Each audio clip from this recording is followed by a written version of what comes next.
Welcome to Not in a Huff with Jackson Huff, where we interview newsmakers, storytellers, and all-around interesting people. Sit back, relax, unless you're driving, and enjoy the show. Here's Jackson. Hello. I am Jackson Huff. This is Not in a Huff. Thanks so much for joining me. As always, really appreciate it. This week I'm interviewing Leif Cocks. Now, this is a powerful conversation about something pretty important, and that is saving our planet. I've had people on in the past. We talked to a marine biologist about sea turtles and the reason we should protect them. We've talked to people who have companies that are help saving the Amazon, the rainforest. Leif is an amazing guy, spent decades in the conservation world where his main focus has been orangutans.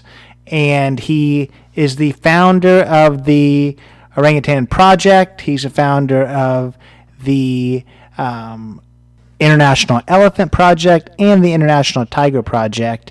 So doing amazing things. We're going to talk to Leif about his beginnings, growing up in Hong Kong in a metropolis, moving to Australia where he's lived a good chunk of his life, working in zoos and moving past that into other conservation needs. This is a powerful conversation, but it's also one that is certainly not sugar-coated. It's an impactful conversation, but it's one that he just kind of lays things out there. He talks about his belief that we're in a really tough spot and we don't have a lot of time to fix these things, and it's either that we do very soon or we're just borrowing time from our future generations. So I really enjoy speaking to him. It was eye-opening. He's got a lot of really impactful things to say. He's definitely a very passionate person. I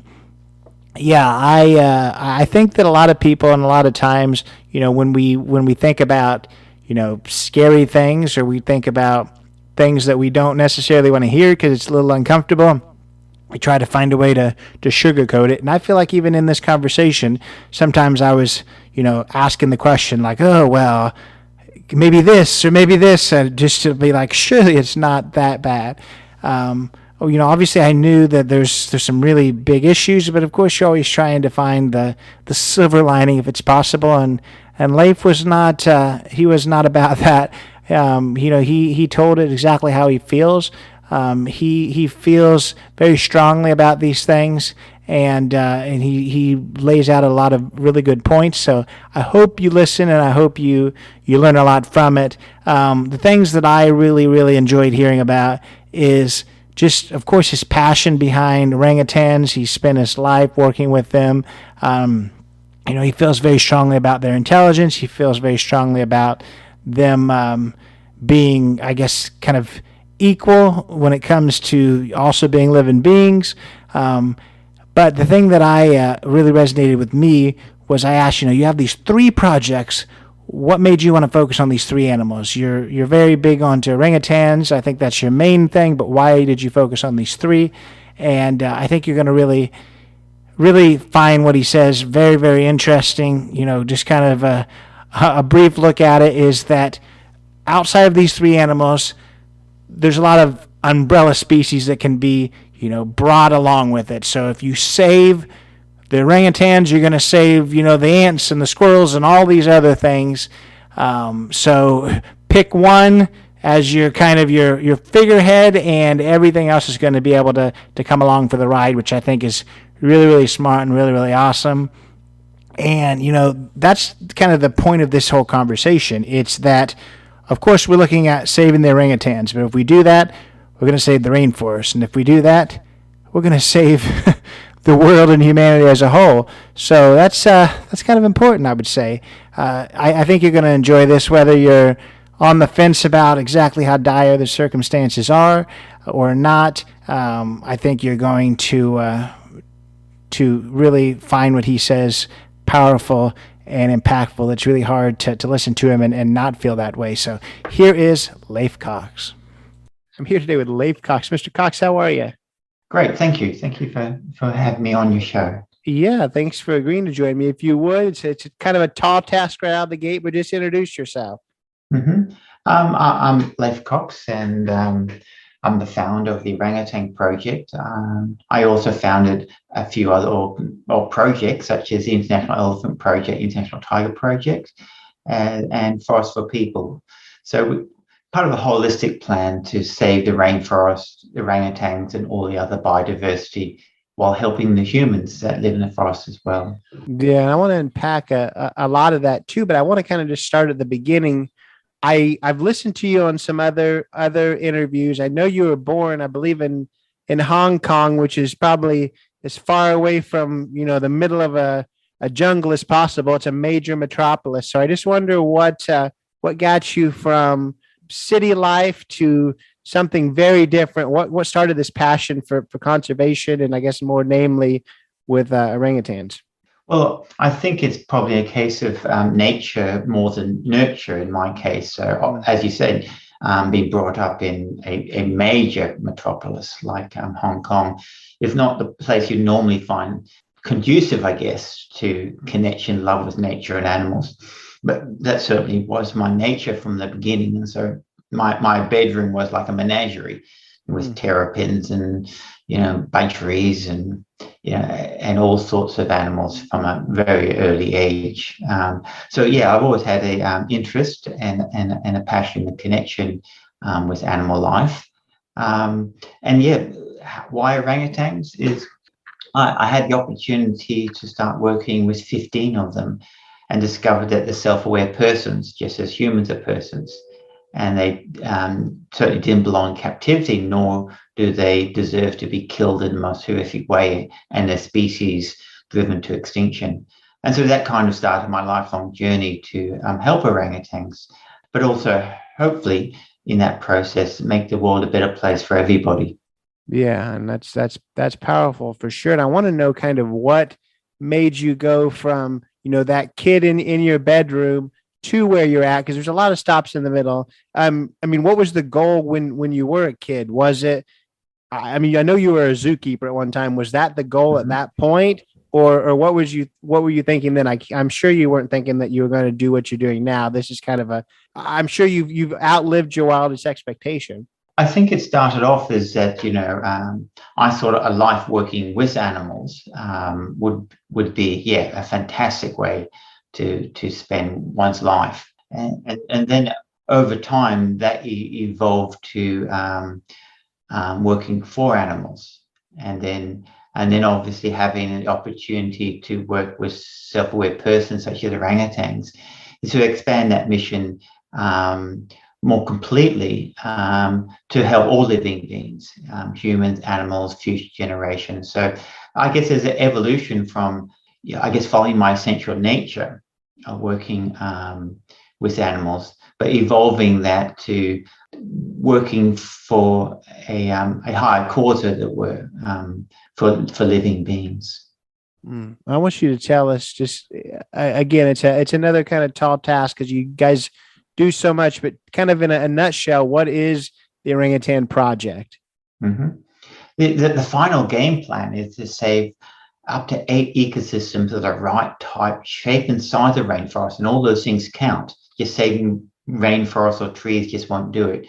You've got to put together functioning ecosystems. And these ecosystems need to be large enough in the right type, shape, and size to have sustainable populations of orangutans to survive the extinction crisis. And combined with this is to take all the other biodiversity and megafauna with their own strategic plans, such as tigers and elephants, through the extinction crisis. In addition, is we not only hope to leave these ecosystems as sustainable models for conservation for future generations, but sustainable economic models by working with the indigenous community to develop agricultural systems under the rainforest canopy, where people can actually prosper and become wealthy and live better lives. At the same time, is protecting both the local and the global climate from imminent collapse. Yeah, and kind of researching before, because I obviously I didn't know a ton about orangutans. Because I mean, my first thought was I know you're in Australia. I didn't think they were in Australia, and of course they're not. They're only on two islands in Indonesia. What is it, Sumatra and Borneo? So I wonder, you're talking about kind of expanding their habitat. Are you trying to expand beyond, those islands? I think from what I looked, that's all they've been. That's the only place they've been for thousands of years. So is that a goal, or is it just simply expanding in those areas? Yeah, well, ancient orangutans used to exist all the way up into southern China and all the way down to the island of Java. But they've been slowly driven to extinction by the expanse of humans over time. And because they, like other intelligent species such as us, they adapt to the environment primarily through culture, not natural selection alone. And so they invest heavily into very few offspring. So this is why they're the slowest reproducing species in the world. For example, the Sumatra orangutan only has their first baby at 15 and there's 9 years between individual infants. This unfortunately means very low levels of predation from super predators such as humans causes the population to spiral extinction. So like you said, in modern times, they really only exist on the two islands of Sumatra and Borneo. Unfortunately, over the last 20 years, there's been massive industrial scale destruction of the rainforest by large multinational corporations. And this has really left the tigers, elephants, orangutans, and the indigenous communities basically held up in the last remaining patches of forest, which are increasingly become unviable, because rainforest creates its own rain, creates its own temperature, and you need, as I said, the right type, shape, and size for it to be ecologically sustainable. So in this next decade, we have the last opportunity to piece together these and secure and restore these last ecosystems before it's too late. After that, there'll certainly be orangutans and rainforests for some time afterwards. But both orangutans and rainforests will no longer be viable, and those populations and those ecosystems will eventually collapse, which is obviously has extremely significant importance, because the destruction of the rainforest is one of the major drivers of climate change, and one of the few things we need to address immediately in order to restore stability to our climate. Yeah, that's all scary thoughts for sure. And I want to kind of ask you, because your project does kind of drive its mission towards making sure that we expand orangutan habitat and that they're able to live and thrive in the wild. Are you, I guess, kind of, I don't want to say the word against, but are you less, I guess, favorable towards zoo and rehabilitating the species through that way? The only reason I ask is because, I don't know exactly how important it is. It sounds important, but I live in Indianapolis, Indiana, and we have the International Orangutan Center here, which, that's their whole mission too.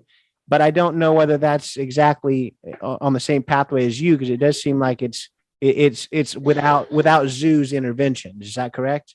Yeah, well, it's one of those misnomers. Zoos often present themselves as arks of animals that can survive the extinction crisis. Look, in a very few cases, and let's say California condor, the Prosky horse, where limited captive breeding to reintroduce into the wild within a limited time span can actually make a real significant difference. So zoos have had some great examples of contributing to direct conservation. But by and large, and this was my last job in the zoo industry as a small population biologist, so this was kind of my profession. The large megafauna such as orangutans, elephants, and tigers, all the zoo population is unsustainable. Zoos can't save themselves with these megafauna, neither alone save them in the wild. So it may be difficult to save orangutans and these other megafauna in the wild, but it's impossible in captivity. And so the other element, of course, is self-aware persons such as elephants and orangutans as two classic examples. We don't do well in captivity, and we can't thrive, despite the best care.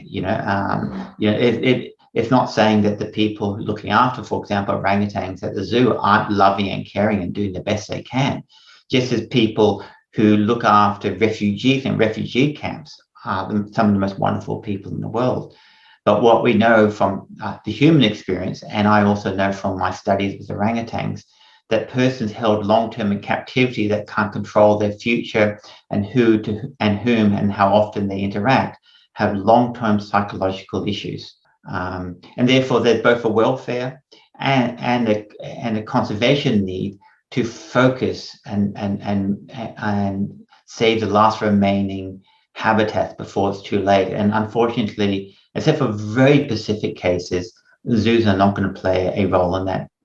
That's powerful too. And I want you to tell us a little bit more about orangutans. Of course, I think a lot of people know, what they are, of course, but kind of talk about why they're so important and why they, you've dedicated so much time to the species. Mm-hmm. I mean, one of the fundamental reasons why they're important is because they're important in themselves, just as every human being is worth a lifetime's mission to ensure that they can survive and live a full and productive and happy life. It's the same with orangutans. So, of course, a lot of listeners might go, well, hold it. They're orangutans are not human, but it's just a prejudice. I would argue that, that for many listeners, it might be, well, it's not intuitively obvious that a animal such as an orangutan deserves the same rights. But what we see is, once we discover more and more, about the other beings that share our planet, the more and more we realize there isn't this barrier, doesn't make sense, of difference between us. In fact, for example, in orangutans, in their way, are far more superior in intelligence than humans. Animals only become intelligent in ways which suit their survival, because it just doesn't make sense to put an effort in growing a large calorie consuming brain if it doesn't make a difference to your survival, because you probably go extinct. If all you're going to think about is a nice philosophy in economics in the rainforest, you're supporting a large brain for no reason and threatening your survival. So we find orangutans, as like all animals, they're intelligent in their own ways. Chimpanzees are more socially intelligent for us, and in some cases, they're in mathematical understanding better than us. And orangutans have temporal spatial maps beyond our perception and comprehension. But of course, we're intelligent in our own ways. And of course, we always have that fatal flaw. And we do that culturally with even populations where intelligent tests have huge cultural bias. So kids who are absolute geniuses in surviving ghettos, because that's their cultural development has led them to become geniuses and surviving there, don't do well in IQ tests, but actually they're just as intelligent. They're intelligent, just as developed in different form. So similarly, we have that with orangutans. So it's just another way of realizing how beautiful, self-aware, and meaningful orangutans are, and deserving of our care and love. But one of the last things I want to mention about orangutans, what I've discovered is that they're a more noble form of humanity. Us, like our warlike chimpanzee cousins, our closest relative, are capable of so much compassion and empathy, but so much war and destruction, hatred, and xenophobia. Orangutans don't seem to have that, although we killed over 1 million of them and 100,000 in the last 10 years, and up to 7 times stronger than a man, and the males have canines the same size of a tiger. There's not one case of orangutan ever killing a human in a zoo, a sanctuary, or in the wild. I mean, there's a ton that can be unpacked there. I want to kind of I don't necessarily want to say play devil's advocate, but I want to I guess, ask you, because there's going to be people listening that, unfortunately, in the way of the world now, it really is kind of just a more, why should I care and how is it helping me? So I always get to that. Question. I've talked to somebody, a marine biologist who is saving sea turtles, and she talked about how, they eat jellyfish. And if you want to ever be able to go to the beach and be able not to be stung by 10 jellyfish, there's a reason why we should care about sea turtles. People in the Amazon rainforest in South America, if we want to be able to breathe clean oxygen, it's important for that. Is there something with orangutans, I guess, more why people should care? Of course they should care because every living being matters, but is there something they're beneficially doing for that person sitting in Omaha, Nebraska, or Perth, Australia? Yeah, no, and the bigger philosophical issue is, for centuries, we've been able to exploit other ecosystems, other animals, and other people and other nations for our wealth and benefit. And the roosters never come home to roost. They're coming home to roost in this century.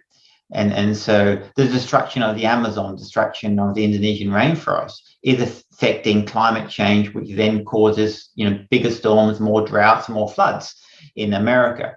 And so the idea that we could suddenly ignore a large part of our planet population and others, and we are not going to be affected, that's well over now. And so unless we include compassion and love and concern for all other living creatures, we are not going to have a happy place to live.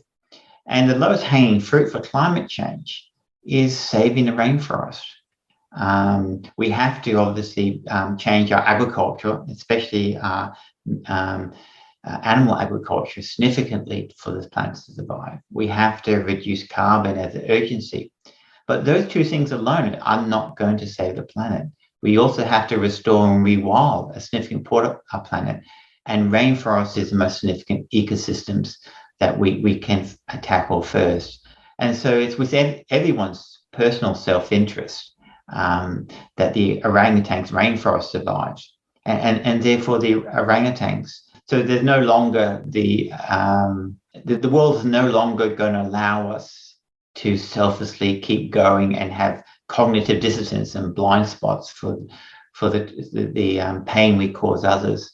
It's now the time that we have to expand our love and concern beyond our natural borders that our tribal minds will limit us to.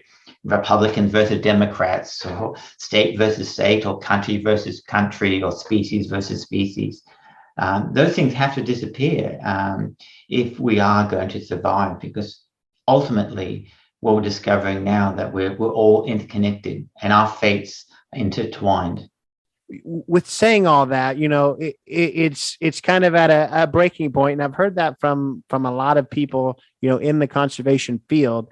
And, I have a firm belief that I think humanity can do what they set their mind to. It's just a matter of if that's going to happen. And obviously that's your life mission. So if you weren't, I guess, at least a little bit optimistic, you wouldn't get up every day and do what you're doing. But how truly optimistic are you that we're going to, I guess, right the ship and do what we need to do? Yeah, no, we don't know. And this is the most important decade in whole human history. So we've been around pretty much in this form for 200,000 years. And if you lived in any time and place, what does it matter what you do? It matters now. But more significantly than that, the vast majority of the population of the planet are too poor, impoverished, badly educated, or living in totalitarian regimes. So they have no power to make significant change. So we, in liberal Western democracies, have the unique position in this most important decade to make those significant changes, which no others have. And so we both have the right and the privilege to make it now. So I would say it's still uncertain. I certainly think we can do it.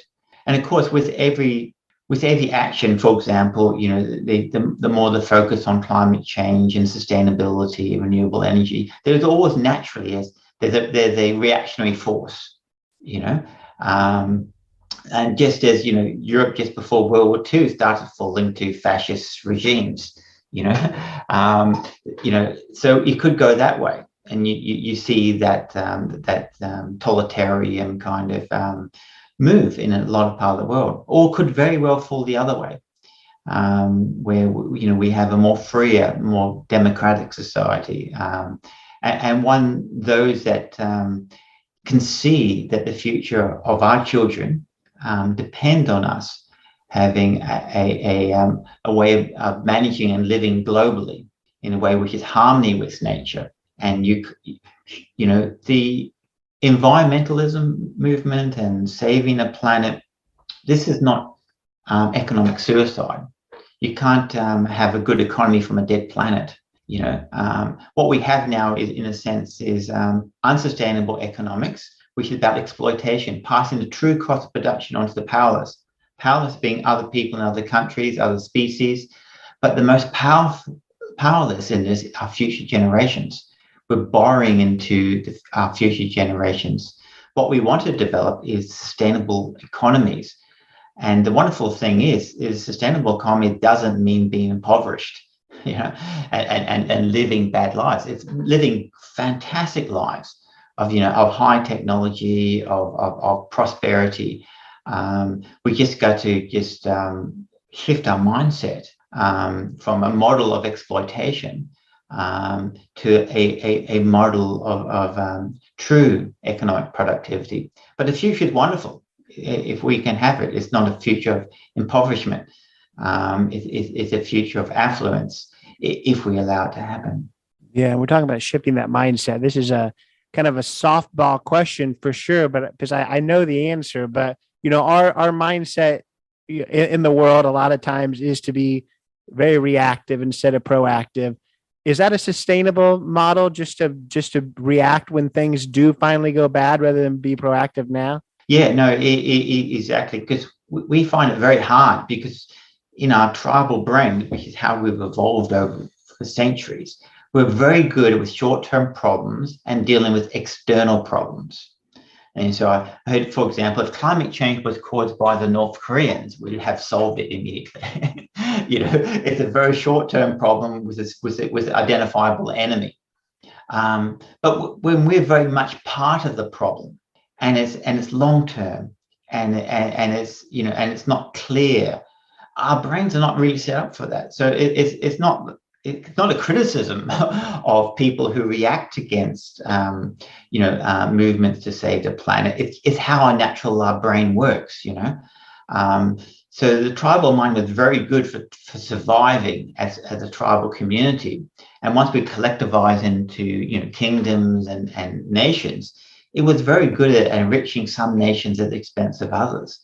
Unfortunately, that same thinking is really, in fact, our most disadvantage in moving forward.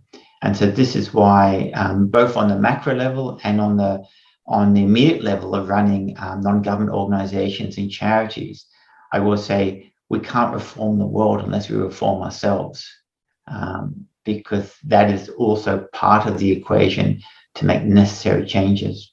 Yeah, we're talking about changes that need to be made. I want to ask exactly the changes that you're helping with, and talk a little bit about exactly what your project is doing to try to help with this, you know, this crisis, really.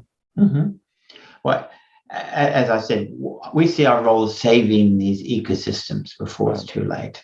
And so we use the science to determine what rainforest to try to lease, purchase, change the land use status, because you need the lowland riverine forests for the ecosystems to survive. And they're the first to be logged or converted to unsustainable monocultures such as palm oil. So we have to deal with it in an intelligent way, because indiscriminate charity causes more problems than it solves. So we have to intelligently apply love and compassion. And so then we, for example, reintroducing orangutans, protecting orangutans, working with the local communities, develop, for example, shade coffee and shade cocoa, vanilla production under the rainforest canopy. But most of all, there's no particular formula, because, as we will say, is for every complex problem in the world, there's a simple solution, which is absolutely wrong. We love simple solutions. We love a simple external solution. If you have a simple external problem that you can all address, and the mind loves it, clicks onto it. But what we do is intelligently look at each ecosystem, diagnose the disease, and then apply the cure in the right dosage. For example, wildlife protection units. For example, reforestation, changing land use categories from unprotected to protected, reintroducing orangutans, managing the elephant and tiger population, educating school children, supplying a midwife to stop the horrific deaths of infants, you know, in the first couple of months. All that it interconnects into a holistic way to ensure these ecosystems will survive. And we focus on the orangutans, and I know that you have projects, just like you mentioned, with with tigers and elephants too. Is the focus on this because it's of greatest concern? Is it the area that you've just dedicated more time to, or why is this the one that I guess that you highlight the most? Yeah. From the philosophical perspective, I would say that orangutans may be the center of my love, but not the boundary of it. And the goal always was orangutans were going to be an umbrella species to save the rainforest and all the biodiversity and other animals and the indigenous communities. The umbrella concept basically means if you have a big enough umbrella, you don't have to start little projects for every lizards and squirrel and ant. They'll come on for the free ride under the umbrella of orangutan conservation. But what we found that there was, in a sense, 3 species falling outside the umbrella. Tigers, which had criminal syndicates coming in to poach them. Elephants, which were being displaced in fragmented herds and were killing people and people killing them, trying to survive in last remaining rainforest. And the indigenous communities, having the vast majority of the ancestral land robbed by the large multinationals. Their children were starving and being malnourished and weren't getting education. So we started additional projects, the International Tiger Project, International Elephant Project, and Forest for People, to bring all the individual beings under the umbrella of conservation and truly make it holistic. Because we don't believe you can leave one piece out of that jigsaw puzzle and for that big picture to survive. We all must come along on a journey to prosperity and survival. Or if we leave one behind, the whole situation will collapse. So if people are listening to this, they're taking what you're saying and they're very concerned. What can they do to help? From again, we're gonna pick on Omaha, Nebraska. What can someone do sitting at their house in the middle of the cornfields, Omaha, Nebraska? Mm-hmm. Well, the unfortunate first thing is you as an individual can't really do much, because as individuals, we can't achieve anything. And as an individual, we've really never achieved anything. Even back in our tribal past to today, we only achieve things through collectivization, and so that's the power of humanity. Our ability to collectivize has meant that we've become the most dominant species in the world, and we must use that power of collectivization to make the meaningful change to save the planet in time. So I say, we're all, for example, vicariously living a slightly better standard of living because of the exploitation of others, stealing from future generations and stealing from, indigenous communities in Indonesia, as just 2 examples. So why not give a small amount of that back to make a meaningful change, in the world that you want to create? And of course, we benefit personally from that.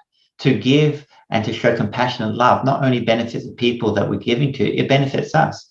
It makes us happy and healthier. There's no downside to this. And then, of course, there's some people maybe listening saying, well, gee, I don't have much money, but there's people who often don't have money are normally in a second category. They may have time and they can collectivize their friends and family and do fundraisers or events and raise money for a charity. And again, make that meaningful difference in the world through that way. In that way, we both not only can make real change in the world, we actually enrich our lives together and give meaning to our lives and make a real genuine impact to the future of this planet. So where can people find, I guess, your projects if they're wanting to look more into what you're doing? I don't know whether it's something that you yourself raise money for, but how can people find you further? Mm-hmm. Yeah. If you can go to the orangutanproject.org and you can see our websites, and you can link, if you go to Leif Cocks, all one word, leifcocks.org, and you get linked to all my project papers and books and videos, and so learn more about it. And, we have chapters all around the world. We have a 501c charity in the US. We have in Canada, in Europe, Australia, New Zealand. And so wherever people are, they can give tax-deductible donations to make that meaningful change. And the most important thing is I mentioned before that the saying, indiscriminate charity causes more problems than it solves, is just to make sure if you are giving to a charity, make sure that charity is measuring the outcomes and making a meaningful change you want to make, because it's your hard-earned money, and not only we need the love and compassion to make that change for others, we have to have the intellect to make sure that it's going to be effective. There's two wings of the bird: love and compassion, and the intellect and understanding. And that way we will make the meaningful change. Yeah. Well, I tell you, it's been an absolute pleasure speaking with you. Really appreciate your time. It's been wonderful. Thank you very much. So that was Leif Cocks. What an honor and a pleasure to speak with him. Really appreciated his time. Like I said in the beginning, it's something that is uncomfortable to talk about, but it's something important to talk about. If you listen to this and you feel moved, I certainly urge you to go check out ways that you can help, whether it's your time, your talents, or your treasures. There's a lot of good places out there. He did briefly mention it, and I think it's important to say too that not all charities are created equal. Do your research. Make sure that if you are putting any of your hard-earned money up with the charity, that it's going where you're wanting it to go, and that it's impacting the things you want it to impact. So urge you to do that research, or whether it's about this topic or any other. If you do want to follow along with Leif or check out his books, we didn't even really get to that. He's got so many other amazing things to talk about. If you want to check out his books, you do want to check out his projects between the International Elephant Project, the International Tiger Project, or the Orangutan Project. I will put the links to all three of those websites and a link to his personal website in the show notes. Urge you to check those out. Do anything that you do feel moved to do when it comes to checking out his books, donating, just making yourself more knowledgeable about the topic. So in the future, you can help if possible. So I really appreciated his time. I appreciate you being here. I understand even in editing this that it's an uncomfortable conversation and one that doesn't make you feel super great, but like I said, I am very much somebody who thinks that if we set our mind to something, we can always achieve what we set our minds to collectively. He talked so much about that, so we'll just the verdict is still out on this one. So I have high hopes and I'm excited for the future. I do think that we have that capability. So thanks for being here. Thanks for listening this week and in prior weeks. If you're a long-time listener, if you haven't already, go follow us on Instagram, Not Enough Podcast, jacksonuff.com, Not Enough with Jackson F on Facebook. Leave that 5-star review on Apple and on Spotify. Appreciate that very much. Leave a written review on Apple, even more amazing. But if you do nothing else, catch us next week. Another amazing guest. So take it away, Chris. This has been Not in a Huff with Jackson Huff. Thank you for listening. Be sure to join us next time, where we will interview another amazing guest who is sure to make you laugh or make you think. Or, hey, maybe even both. But until then, keep being awesome.